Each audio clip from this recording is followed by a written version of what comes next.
তারা আমাদের অনেক সহযোগিতা করেছে, আমরা যত সম্ভব চেষ্টা করে তারা জানিয়েছি এবং তারা বুঝে এটা আমরা বাড়ি করে দিয়েছে। এটা আমরা অনেক কৃতজ্ঞ তাদের কাছে যে খুব সহযোগিতা করছে আমাদের বাইকটা নেওয়ার জন্য। অনেকেই অনেক ধরনের মন্তব্য করে পুলিশ বা ট্রাফিক দপ্তর নিয়ে, আপনার বক্তব্য কী বলবেন? না, তারা আমাদের পূর্ণ সহযোগিতা করেছে এবং আমাদের কোনো কষ্ট হয়নি বাইকটি নেওয়ার জন্য, তারা পূর্ণ আমাদের সহযোগিতা করেছে। ট্রাফিক দপ্তরের কাজকর্ম নিয়ে আপনি খুশি তো? হ্যাঁ, আমি খুশি। সবাইকে শুভ সকাল। আজকে সর্বপ্রথমে আমি আমার যারা উপস্থিত সকল সাংবাদিক ভাই এবং বন্ধুরা সবাইকে আমার ব্যক্তিগত তরফ থেকে এবং আমাদের আজকে ট্রাফিকের পক্ষ থেকে প্রীতি এবং শুভেচ্ছা কামনা করছি। আজকে আমাদের এখানে সমবেত হওয়ার ছোট্ট টাকা উদাহরণ কারণ হচ্ছে এই মাসের 15 তারিখ হইতে আগামী 25 তারিখ অবধি আমাদের ট্রাফিক বিভাগে একটা স্পেশাল এনফোর্সমেন্ট ড্রাইভ চলছে। সেই অনুযায়ী গত 21 তারিখ বিকাল আনুমানিক 5 ঘটিকার সময় বটতলাস্থিত আমাদের হাওড়া পুরনো ব্রিজের মধ্যে হাওড়াটার মধ্যে এএসআই বিপ্লব দত্ত, কনস্টেবল পঙ্কজ দেবনাথ, এস2 তহিনী দত্ত, এস2 রিপন রায় একটা গ্রুপ বাইক চেকিংয়ের জন্য দাঁড়িয়েছে। তখন ট্রাফিক রুল ভায়োলেশন একটা বাইক এখানে যাচ্ছে, সেটা নাম্বার প্লেটটার মধ্যে দেখা যাচ্ছে নাম্বার প্লেটটা অস্পষ্ট এবং সেটা ট্যাম্পারিং করে রাখছে। তখন সেটাকে দাঁড়া করানো হয়। তখন পেছন থেকে দেখা যাওয়া যায় পেছন থেকে একটা নাম্বার প্লেটও নেই। তখন সেই নাম্বারটা দিয়ে চার্জ করা হয়। দেখা যাচ্ছে পলিউশন 2023-এর 13 জুলাই শেষ হয়ে গেছে। তখন তারা বলছে যে বাইকটা পলিউশন নেই, তা ফাইন কাটতে হবে। এ কথা বলার সঙ্গে সঙ্গে যিনি বাইক এটা মানে শরীরের যে একটা আমরা নর্মাল মানুষের যে একটা জিনিস থাকে সেটা হচ্ছে অন্যমনস্ক লাগছে, নাড়াচাড়া করছে, মানে চলে যাবে এখান থেকে, ঘাম জড়াচ্ছে।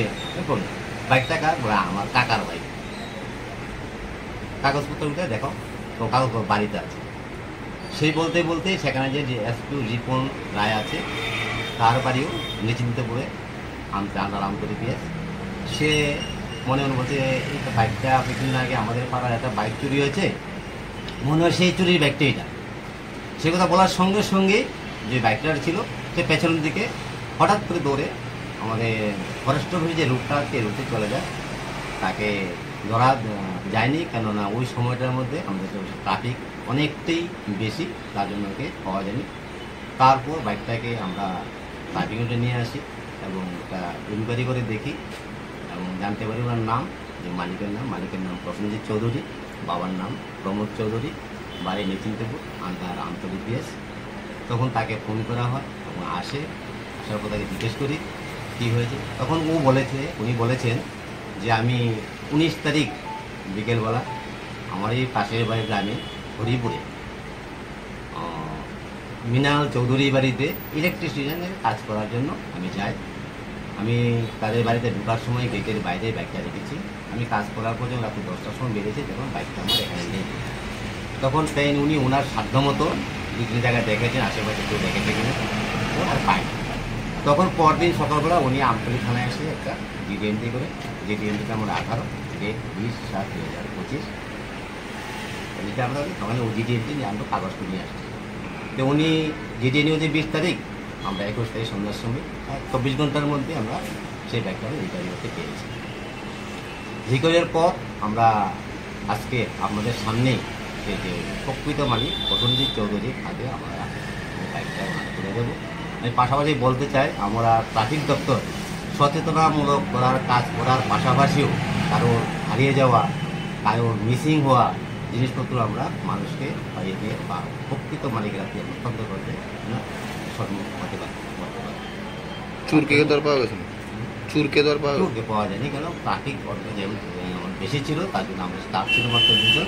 তার জন্য ওই সময়টায় অনেকটা ট্রাফিক জ্যামের কারণে দৌড়ে পালিয়ে যায়। আচ্ছা, আমরা মানে অনেক সময় আমরা যদি আমাদের কাছে যে মানে যাদের বাইক চুরি হয়েছে নাম্বারটি আমরা দিলে আমরা যথাসম্ভব চেষ্টা করি সেই বাইকটা চুরি হওয়ার পর যদি আগরতলা মেন সিটির মধ্যে চলে যায়, যেখানে আমরা সিসি ক্যামেরা কাভারেজ আছে, সেই জায়গায় চললে আমরা ট্র্যাক করে রাখি, সেটা চললে অবশ্যই আমরা পাওয়ার সম্ভাবনা। অনেক সময় একটা জিনিস আমি দেখতে পাই, ট্রাফিক